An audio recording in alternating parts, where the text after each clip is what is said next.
E aí pessoal, muito obrigado por estar assistindo esse vídeo e também pelos compartilhamentos no Facebook. Hoje a gente está aqui para responder umas perguntas feitas pelo Júlio Ror.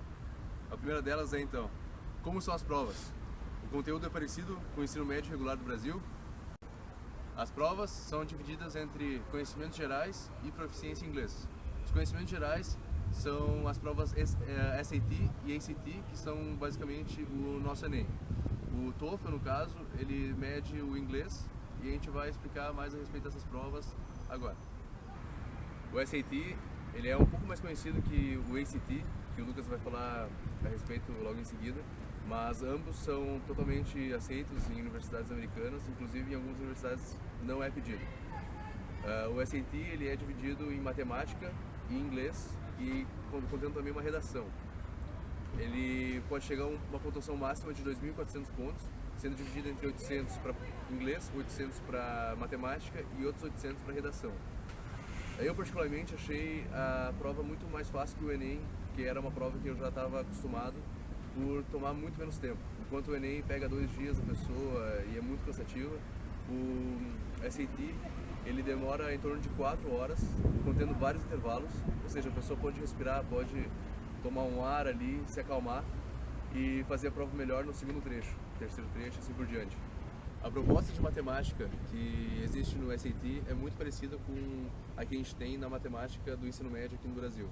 Ou seja, estudando aquilo que tu tem no teu caderno, estudando aquilo que tu estudou nesses anos de ensino médio aqui, tu vai se sair muito bem. Já o inglês, ele não pode ser comparado com o ensino médio daqui, visto que eles exigem uma interpretação muito mais qualificada, com uma lista de vocabulário muito maior, mas se for comparar, por exemplo, com o TOEFL, ele é muito mais fácil essa parte, e a redação também é mais breve. Em relação ao ACT, ele é bastante parecido com o SAT. Além de todas as matérias e conteúdos que o Renato citou anteriormente, ele também possui a área de ciências, que inclui questões de biologia e química, e também possui a redação. A pontuação entre o ACT e o SAT é um pouquinho diferente. Enquanto o SAT varia de 0 a 2.400, o ACT varia de 0 a 36, incluindo todas as modalidades mais a redação. Por mais que existam algumas diferenças em relação à pontuação e disciplinas entre um e outro teste, o conteúdo que cai é bastante similar. Como eu fiz os 2 testes, eu considerei nos 2 casos a recepção do pessoal e a organização deles muito qualificada. Eu acredito que o maior desafio em relação aos 2 testes, o SAT e o ACT, não seria a questão do conteúdo em si. Por exemplo, não cai coisas mais complicadas do que cai no nosso Enem aqui, mas o desafio maior é a questão do domínio da língua. Em ambos os testes, a execução é bastante parecida. Entre uma e outra disciplina existem alguns intervalos no qual pode-se tomar uma água, ir ao banheiro ou comer alguma coisa. O TOEFL, que é a prova de proficiência em inglês, é dividido em 4 sessões: o speaking, o listening, o writing e o reading. Essas 4 sessões, cada uma tem um valor de 0 a 30, somando 120, que é o valor final da prova. A parte que eu encontrei mais dificuldade foi o speaking.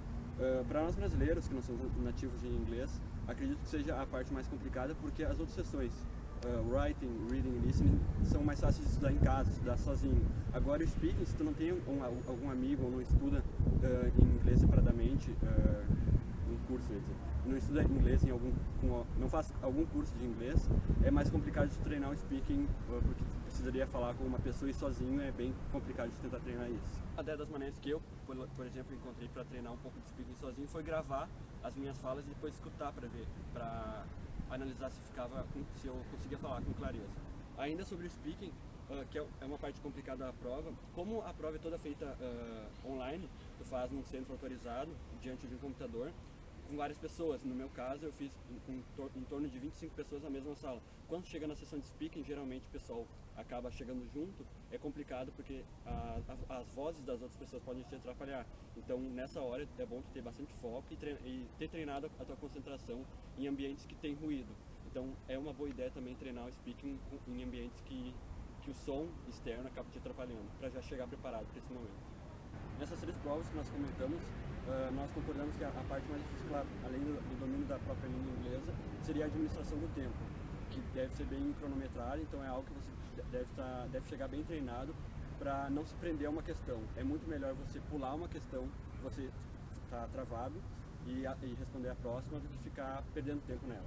O SAT e o ACT são administrados pela empresa College Board e o TOEFL é administrado pela empresa ETS.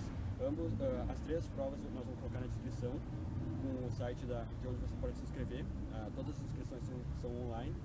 O IELTS, que é o outro teste de proficiência em inglês, nós não podemos falar com tanta propriedade porque nós não realizamos eles, nós três fizemos o TOEFL.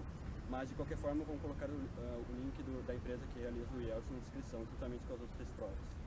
Como o Kainan falou anteriormente, as inscrições podem ser feitas online e vocês podem verificar maiores informações nos links abaixo de cada instituição que é organizadora dos testes. A última pergunta aqui do Júlio é a seguinte: o que faço com o resultado das minhas provas? O primeiro passo é enviar as notas para as universidades de forma online. Toda universidade tem um código com a College Board e com o ETS, e você pode encontrar esse código no site da universidade. Com esse código você envia de forma online o resultado da prova para a universidade que você está aplicando. Existem universidades que não exigem esse trâmite, mas de repente podem pedir para vocês enviar a nota oficial por correio. A gente agradece a atenção, a gente também pede desculpas se a qualidade desse vídeo ficou um pouco baixa. A gente pretende melhorar essa questão nos próximos vídeos e também responder todas as perguntas que vierem até nós. Sinta-se tranquilo de chegar e fazer qualquer pergunta para nós, que a gente vai ter o maior prazer de respondê-las.